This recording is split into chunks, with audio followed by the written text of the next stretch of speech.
Today, I'm pleased to be joined by Dr. Julie Gallanty, who is the president and CEO of the New Jersey Alliance of the YMCAs. Glad to be here. Thanks so much. So glad you could join me. So, in looking at kind of your history, your resume, it seems your almost entire career has been somehow affiliated with Ys. Is that true? That is true. So, what brought you to the YMCA? I was a kid in middle school, and I had a friend who said, let's go to the Y. They have this teen program called Teen Travels, and we used to take weekend day trips all over in the tri-state area. And so I met a bunch of teens, and I liked the people I was with and the advisors. And then I worked in camp, and then I went to college and came back and worked summer camp and kind of just worked my way out. When I got out of college, got a full-time job at the Y and never left.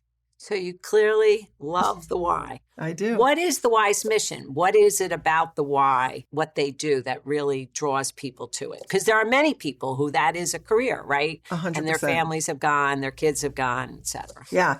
It's really about the spirit, the mind, and the body, and how do you connect people with each of those three areas so that they can live their best life. So, currently we think about youth development, healthy living, social responsibility, and how those play out in your life, whether you're a kid, whether you're an adult, whether you want to donate or volunteer, get in shape. It really is a community connector and really helps people find a place where they belong and where they can grow and be the best version of themselves. So it's almost, and then they're like a family. Right. You're like a family. What is the Alliance? So the Alliance is a coalition of 30 independent YMCAs in the state of New Jersey. And what we do is we provide technical support and resources to those 30 Ys. They have a total of 84 branches across the state, so we're in 18 of the 21 counties. And in addition to that, we do get statewide funding or regional funding and then re-grant it out to Ys. So we've gotten grants for safety around water, for chronic disease, for diabetes, for Parkinson's disease, for social mental health programs, food distribution. So we've gotten a lot of sort of statewide regional funding to support the local Ys. So the Y is not just about going canoeing or going swimming then. It sounds as if there's a lot of programs, right? Okay. I mean, you mentioned a lot of different things. So if I move into a new area, never knew anything about the Y, and I've got 3 kids, from 3 to 15, can they all go the Y? Absolutely. So what I would recommend is that you would take a tour of the Y and look around and talk to the program director, the membership staff, and learn more about the Y and, understand what your kids are interested in doing. They have great programs, family programs on weekends. So instead of spending $200 going to the movies, you can do some nice activities and get to know your kids and engage with them. We have programs in after school, day camp, swimming teams, gymnastics teams, sports, civic engagement programs such as Youth in Government, Model UN. So we really run the gamut of all kinds of programs that really can bring in all kinds of interests that kids may have.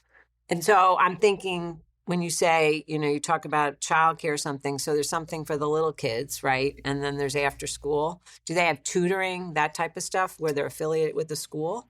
So most of the after schools are run in the schools just to make it easier for the kids. And they provide usually homework time and a quiet time and then an active time, because usually the first thing kids want to do when they get out of school at 3 is run around. So they need to get out that energy. So they do some kind of active activity, depending on it's age appropriate.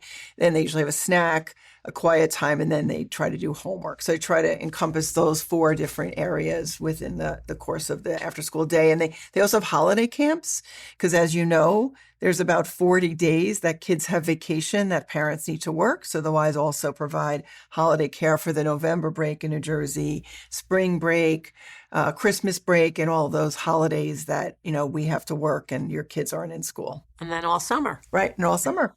All right, so you said something about food distribution. What's the food program? So we have several Ys that provide food distribution through either SNAP programs or they have food pantries. What is SNAP? That's the supplemental nutrition program. Okay. It's like what used to be food stamps, just Correct. so people who are listening or Correct. watching know what SNAP is. Correct. Okay. So we do have food pantries in many of the Ys so that people can come in and get food. And, you would really be surprised at how many people are still food insecure. So the Ys are really committed to, having food available for families that need it. And that's all on our website. You can see which Ys do the food distribution and the SNAP registration. So do some of the Ys, they are individual organizations, right? So they have a board. Yeah. So and then just like the board kind of look at the community to determine what kind of programming works, or exactly. Okay. Yeah. So we have each Y is an independent 501c3. So they're a charitable organization. They have a CEO and a board of directors, and they develop a strategic plan and they figure out what does this community need. So the community needs of Newark might be different than the community needs of the Hamilton Y or the Lakeland Hills Y or the Montclair Y. So they really try to think about their service area and then try to deliver programs that align with that. So ultimately, I think what the Y is really trying to do is to create a place where we connect communities together. I think post-COVID, people are really searching for a place where you can make connections. Since we don't go to the store as much, we get everything delivered. And you need a place where you can sort of meet other people and not be in your house all the time. So I think whatever your age is, whether you're 3 years old, whether you're 5, whether you're 15, whether you're a working adult or a senior, the Y is a really wonderful place to connect with different people and not be so lonely, because there's a real loneliness epidemic in the United States. So our ultimate goal is for the Ys to be this community convener or connector. Have the Ys found that kids have changed and their needs have changed when you talk about COVID and loneliness and that type of thing? Or have kids sort of remained the same? They just need connections, and we got to figure out how to do that. There does seem to be an increase in mental health, sort of concerns. And I do think the introduction of social media and cell phones sort of does interrupt kids' abilities to sort of have that free time to play and just to be kids. Mm-hmm. But the Ys really try during the time that they're in the Y to really give kids a chance to be kids and not to use social media, not to go on their phones, and to really learn how to talk to each other, right? How to manage their big feelings. I'm mad, I'm excited, I'm frustrated, so that they learn how to express themselves appropriately, which, adults could probably learn a little bit too. No. So we really do work hard on the soft interpersonal skills and really supporting kids learning that in after school, as well as learning sort of how to play dodgeball or how to play a board game. Do some of the Ys partner with a community group that might either provide some of those skills, or are those, you have staff at each Y who maybe they're a psychologist or a social worker or some other mental health professional? That is a good question. So there's several Ys that have social workers or behavior specialists that really work and support the after-school staff to help them, I think, learn strategies when a kid is struggling and help them navigate how to model and show children a better way to help them manage when they're feeling scared or frustrated. Otherwise, I think partner with other organizations. I think it's very customized to the Y. Okay. So I know you mentioned something about civic engagement, but I also know there's a group of young people who get involved in learning more about the legislative process, or I think you said, Model UN. Talk about some of those programs, because I know they are near and dear to your heart. Yes, they are. So we have 2 programs for the middle school and high school kids. Model UN, which we call MUN, is a program where kids are assigned, middle school and high school students are assigned a country, and they learn about the country, and then they go away to a conference where they then represent in a mock experience. But not in that country necessarily. No, they actually go to Hershey Park. Oh, okay. So that program has 1,200 kids that go annually to that. And those kids are from Pennsylvania, New Jersey, Delaware, Maryland, and I think it's Washington, D.C. So that's a huge program, and they really have a wonderful experience. It's 3 days in January, and you can just sign up, see the list of the Ys in New Jersey that offer that program. Youth in Government, we call it YAG, is a program for middle school and high school students where they learn the role of legislation in the state. So we have a current youth governor that's elected by the students from the past conference, a lieutenant governor. We have commissioners that the governor and the lieutenant governor appoint, very similar to what we're experiencing now with our new governor. And the students can learn focus on one of four areas. So the first one is legislation, where they come up with legislation.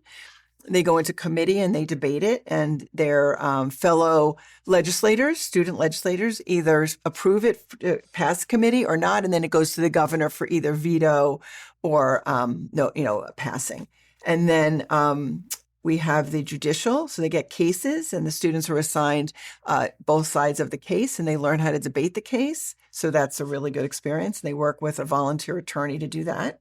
And then we have the lobbyists. So they take the role of the lobbyist and advocate for different things that they believe in. And then finally, we have the press corps. So they cover the event, they interview people, and they do clips. So it really gives the students an experience of, number one, leadership, how to stand up and speak up, which, when you're in ninth grade can be terrifying in front of your peers. Mm-hmm. And also learning about issues and policies that are passionate to them. And, when you're at this conference, you really are inspired by how articulate they are, how passionate they are about creating a world that's really going to be good for when they graduate college or get their first job and move out of their house and live an adult life. And it's they really are getting equipped to learn the adult skills of learning how to advocate for themselves and for their community for a better quality of life. It's really a great program.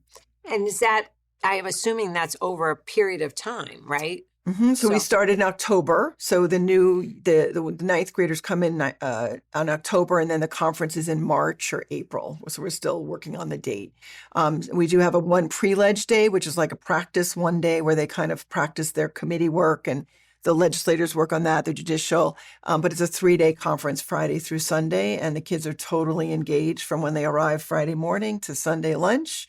They play their roles as legislators, and the other wonderful thing about the program is they support each other. So if you have a 9th grader, 10th grader who can't speak up or is terrified, they really encourage them, because part of the program is to really get everybody to use their voice. Mm-hmm. And they really are great about if their voice is different than somebody else's voice, being respectful and listening to the varying opinions, and figuring out how to do the pro-con debate so they can really defend their bill or what they believe in. So it's really a good experience for life skills as well as leadership skills. And the Y staff support this, or you have a special group of people? So we have delegations. So there's about 10 YMCAs that have delegations. So they have an advisor, which is usually a teen director that works in the local Ys. And then we have some high schools in New Jersey that do it. And they have either social studies teachers or history teachers that volunteer their time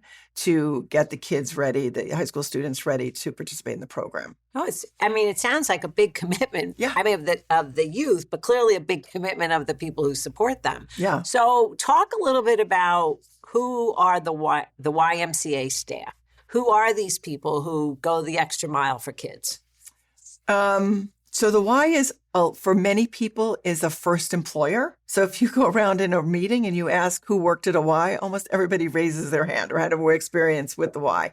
So either they were a counselor in camp, or they were a lifeguard, or they were working in the membership desk or something. So I think as a first employer for many people, it teaches you how to get a job and hold a job.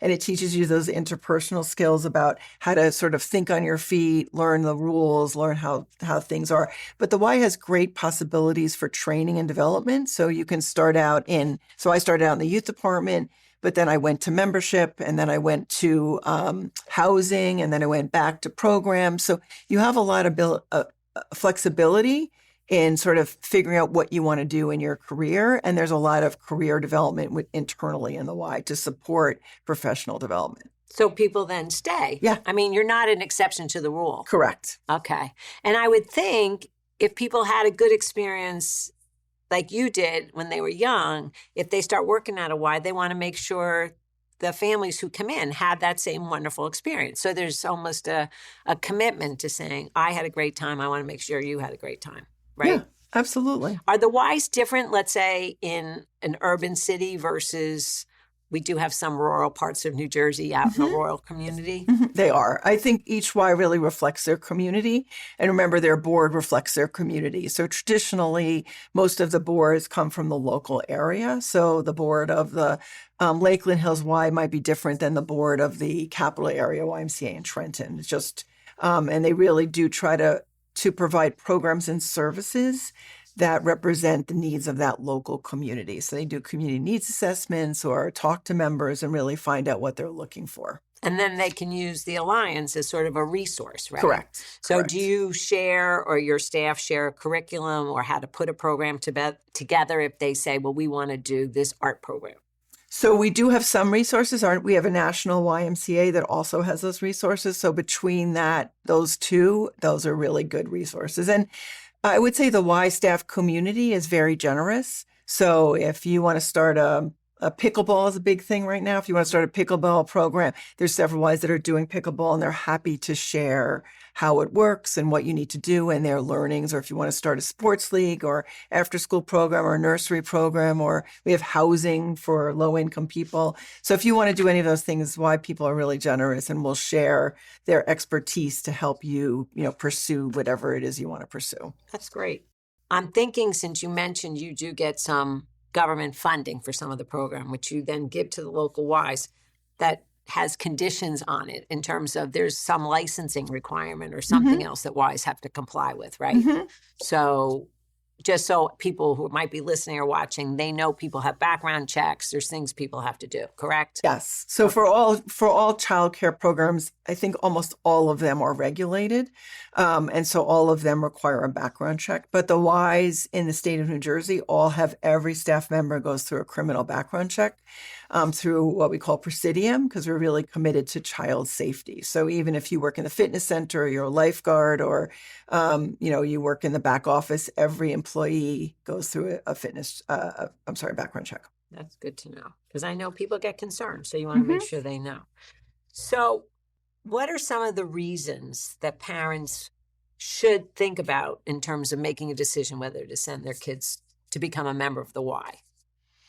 So I think the Y is a great way to learn about the variety in your community.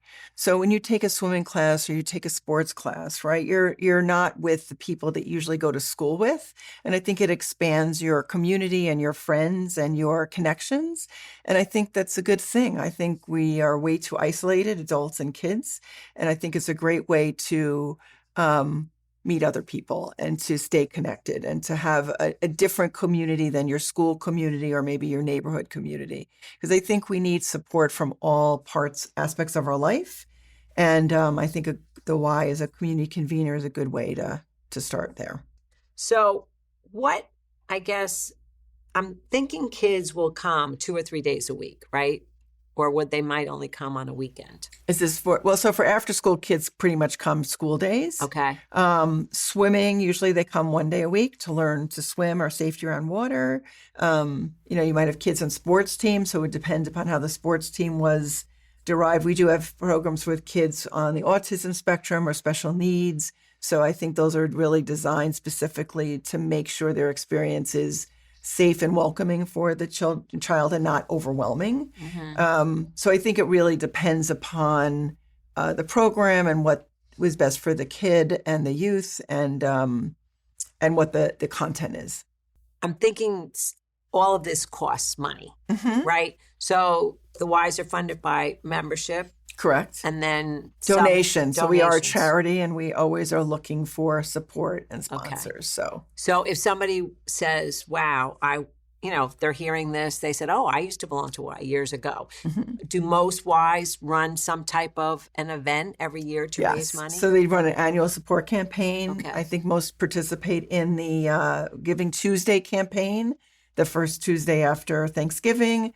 Always donations are accepted, and the Alliance also takes donations. But, we are really focused on statewide initiatives like chronic disease. Our youth and government program needs some subsidies because it does cost a lot of money to use a hotel for 400 kids for a whole weekend. So we're looking for generous donors to help support civic engagement with our high school students. And WISE also provides scholarships. So if you're not able to pay the full cost, each Y has a scholarship program, and they depend upon the donations of generous people who want to pay it forward to do that. Do the Ys, either through the Alliance, through you, or individually, get government grants from the federal government, or? So each Y gets some federal, not every Y, but you have to apply. So there are Ys that get money from the federal government. We recently got some money from the state to support after-school programming, and specifically a program where we help kids learn about how to manage their big feelings. So we partner with Harmony Academy, and we provide a curriculum, really brief curriculum, 15 minutes, 2 or 3 times a week, where kids have little practice sessions on learning how to express themselves in different areas and help them manage and learn like the skills of how to talk to people and manage, like I said, the big feelings that one has. So we're really excited about that funding. Do more kids have big feelings these days? They do. The mental health issue is a big deal. And I don't mean to make light of it, I'm sure no, it is, but it's when you say big feelings, it's... Yeah, I think that's how adults hear it better. Mm-hmm. I think if I say mental health, I think people think about it in an adult way. I think kids, they're just trying to figure out, I'm really mad you took my pencil and I'm going to punch you. Mm-hmm. So maybe if you figured out a way to use your words and say, Mary, I didn't like when you took my pencil. Could you give it back to me, or can you ask me, and I would be happy to share it with you. Do some of the adults have more big feelings? I'm sure they do.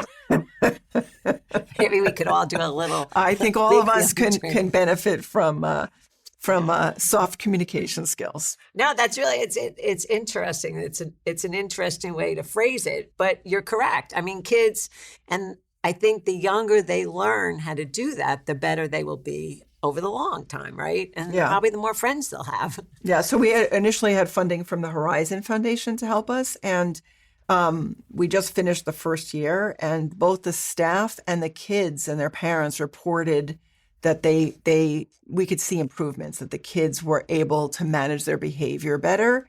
And they had, I think, behavior contracts at each of the sites. We did it at 21 sites, and all the kids followed the rules. So there was something with the structure and a place where it was appropriate to sort of say, Mary, I don't want you to take my pencil. That's not nice. That made me mad.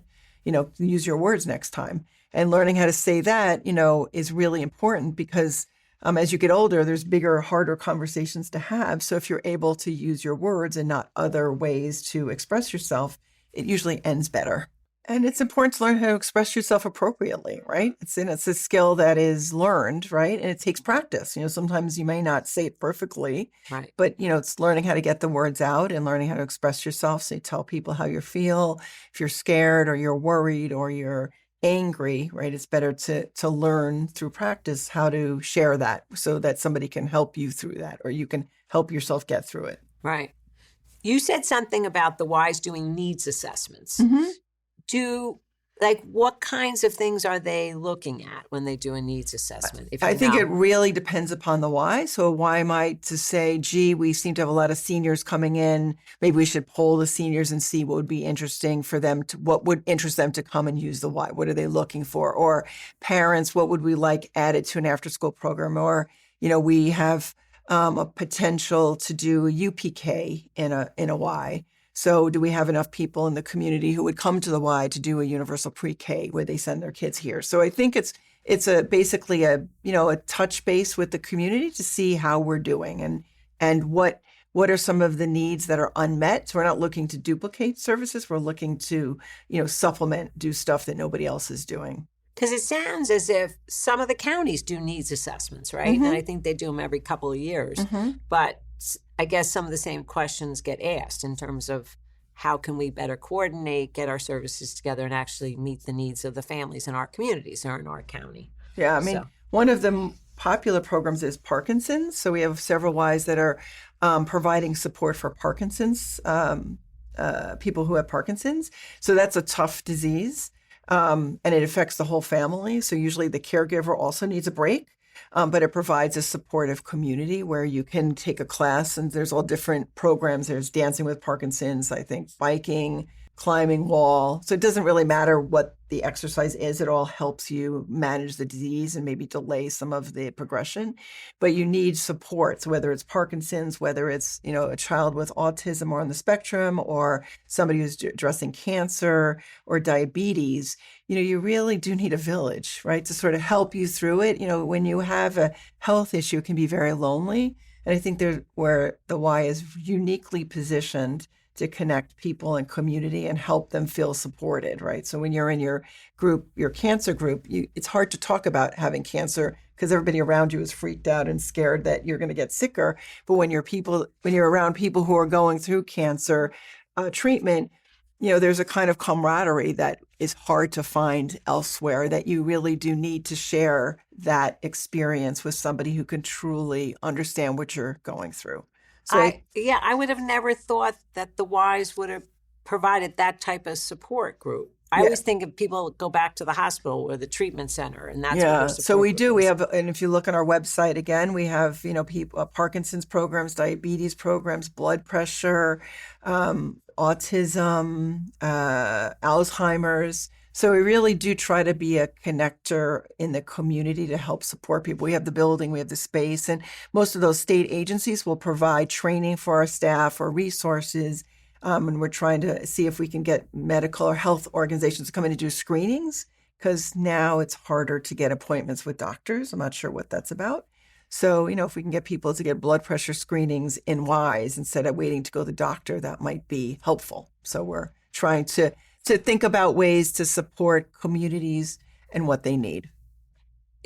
You made me think we had interviewed Dr. Nicole McGrath-Barnes from Kindersmile, and one of the Ys had dental chairs that I think Delta Dental put in initially, and now she manages the staff and does that. But originally it was volunteer dentists came into the Ys and kids could get screened. And the next thing she said, it was neighborhood. People just could come in and correct. So it sounds similar depending correct. on what. And that's what we're finding is that people are looking for those community kind of conveners where they can just go in and get support and whatever they need. And sometimes they don't realize that they need support, but you can have a grandfather who has Parkinson's that could be impacting a kid. So, it's just good to have a place, an organization that can be that community convener.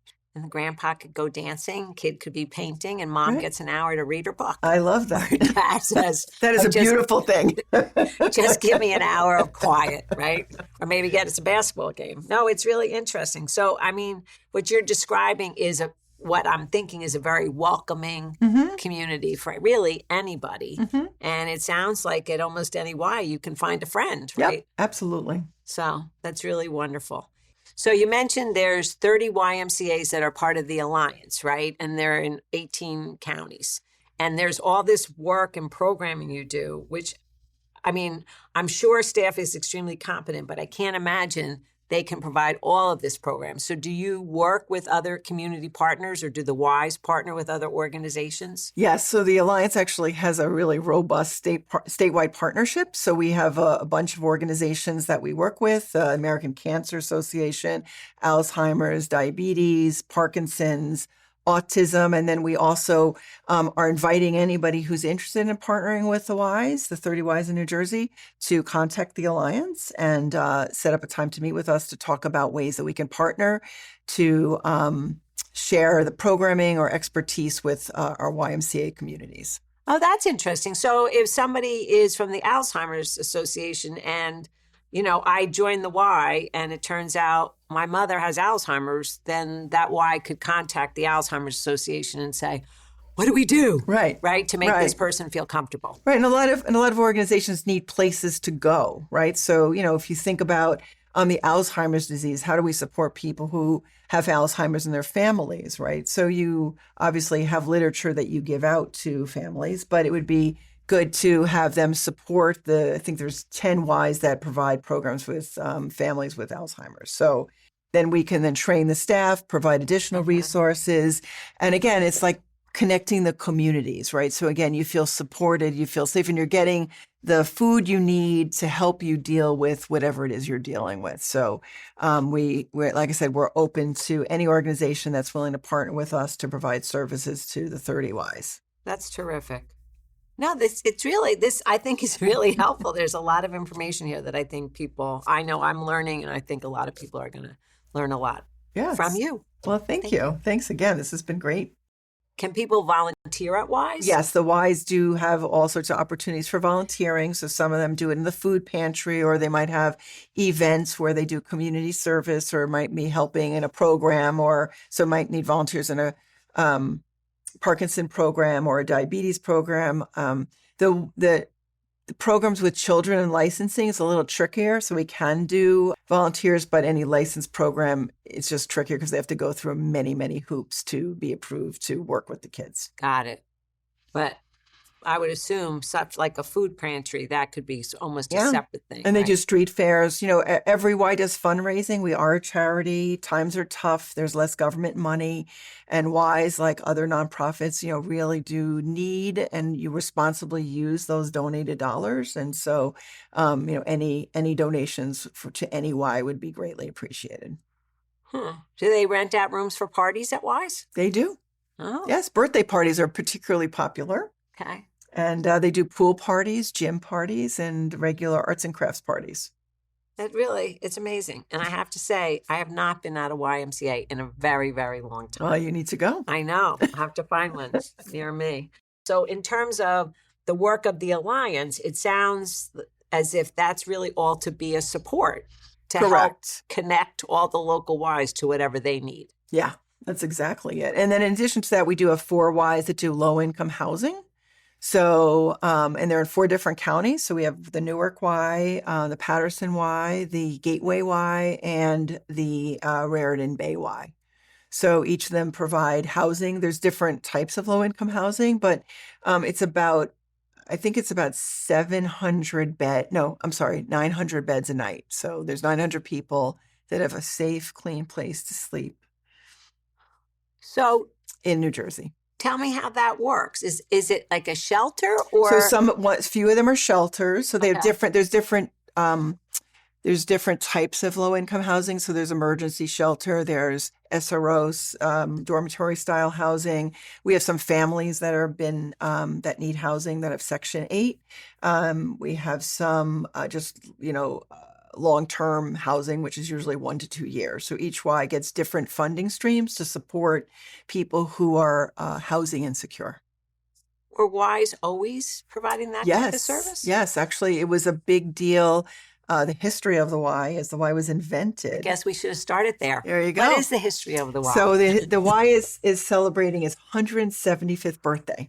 So we're having a big national party in New Orleans in September. Okay. And basically was started to save the young Christian men, get the title, from the evils of the city. So during the Industrial Revolution, the young men would come from the farms and work in the cities.